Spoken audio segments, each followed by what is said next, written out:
you just got your brand new BX home, you're staring at all the controls and thinking, where do I start? I'm Kate Harrison. I drug Robert from Kubota Field Ops over here because why? He knows these machines better than anybody. Now, you think tractor and you could think complicated. Not the case with the BX, right? Absolutely not. As with all of our tractors, the BX is really simple to operate. In fact, in 10 or 15 minutes, you'll feel like a pro. Well, good. You're on the clock then, Robert. Where do we start?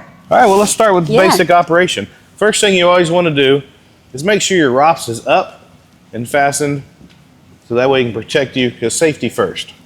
Also, when you get on and off the unit, you want to use 3 points of contact at all times. And as soon as you get in, always seat belt. Because safety first. Because safety first. Once you get in, you can put down your armrest, make your basic adjustments. You'll make sure your parking brake is locked. You can then start the unit. You can set your throttle depending on what you want to do with the machine. You select your range gear, you release your parking brake, and you're ready to go. All you have to do to drive now is either push forward on the treadle pedal to go forward, or push backwards to go backwards. It really doesn't get any simpler than that. No, it really doesn't. Let's focus on the range gear though. There's a turtle and a rabbit. When do I use each option? All right, so your turtle and your rabbit are basically high and low. Your turtle is going to give you high torque, low speed, and your rabbit's going to give you high speed, lower torque. So anytime that I need additional power, like say doing front end loader work or pulling a box blade behind the tractor, I'm going to want to select the turtle because I want that torque. I don't need that speed. But if I'm say mid-mount mowing in the front yard, or I'm transporting from point A to point B, I can go ahead and select the rabbit so I can get the higher speed, get higher travel time, but I don't need all that additional low end torque. And what about the 2-wheel and 4-wheel drive options? That one's really easy. Oh, good. Yep, it's really simple on that one. If you need more traction, you go with 4-wheel drive. Anytime you're in soft soils like sand, if I'm using a front end loader and my rear tires begin to slip, I can select 4-wheel drive. Any other time, 2-wheel drive should suffice. Now let's talk a huge reason why so many BX owners choose this one, all about the front loader. Absolutely. The front end loaders are our most sold attachment on any of our tractors. And it's really one of the things that sets Kubota apart from the competition, because all of our loaders have a dual function loader valve. Meaning you could do 2 things at once. Exactly. See, I'm tracking, Robert. Exactly. So with this loader, I can lift and curl at the same time, or I can lower the boom and dump. And I can do this all without having to stop and move to another position on the valve like you have to with our competitors. Ours is a lot more efficient. Adds a lot less fatigue. And it's just simpler to use and makes you feel more like a professional operator. Yeah, it's my favorite feature because you get the job done quicker, more efficient, and then you're on to the next one. Exactly. Let's move over to the PTO system here. Yep. So if we have an implement that we want to use PTO, we've got a couple options on the BX. You have a mid PTO that'll run things like a mid-mount mower or a front-end snow blower if you're up north. And you've also got the rear PTO for running your tillers, your rotary cutters, things like that. So we have a PTO selector that allows us to choose either rear only, mid PTO only, or both.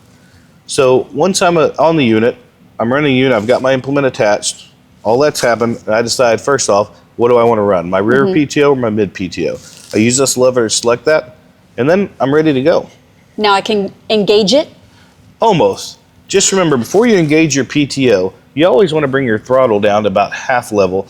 That way you don't put as much wear and tear on the machine or the implement. But once you start that PTO up and the implement starts to run, you can increase your throttle up to PTO speed, which is about 3,100 RPMs. Good. Well, it seems like we're just about ready to go to work. Any other essentials I should know?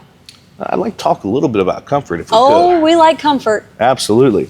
These BXs are designed to be comfortable no matter if you're on it for 5 minutes or 5 hours. We have tilt steering on all these units. We have armrest. We have a cup holder. We have adjustable seat. And all of our controls are ergonomically placed to help the operator feel more natural and less fatigued through the operating day. Now, we all know about cruise control in a car or a truck. We've got something similar here, right? Exactly. We do have speed control, works very similar to cruise control. I can step on the treadle pedal, pick the speed I want. I can reach over and press down, and I'm going to lock that into place. And that'll keep me going with that forward speed until I decide to take it off. To take it off, turn it off, I just have to tap the brakes or tap the treadle pedal. It'll disengage, and I now have full control of the unit once again. Sounds like we're just going for a Sunday drive. Yes, ma'am. Now, what about storage? Storage is really simple with this unit. The overall height is less than 7 foot. So if you have a standard 7-foot garage door opening, you can drive this right in, right out of your garage without having to get off and fold down the ROPS every time you go through the garage door. Makes it putting you up at night a lot simpler, and it makes it a lot easier to get your day going when you don't have to have that extra step of shutting the unit down, folding up the ROPS, getting back on again. You can just get on it and go to work. I love the BX because you just jump in and get going. Absolutely. All right, well, let's now talk quickly homework. We get the BX home. The first thing we do is... You want to read and understand your operator's manual before operating any machinery. Once you do that, I'd suggest getting on the unit, familiarizing yourself with what the controls are, getting familiar with the forward, reverse movement, the operation of the loader and the 3-point. And trust me, once you're doing that for a few minutes, before long, you're going to feel like a professional operator. Well, hey, we are learning from the best in the business right here. Well, thank you. And of course, always contact your local Kubota dealer with any other questions. I think it's time we get to work. Now you're sounding like a BX owner. And you do know what you're talking about. Well, thank you. Pretty good at this.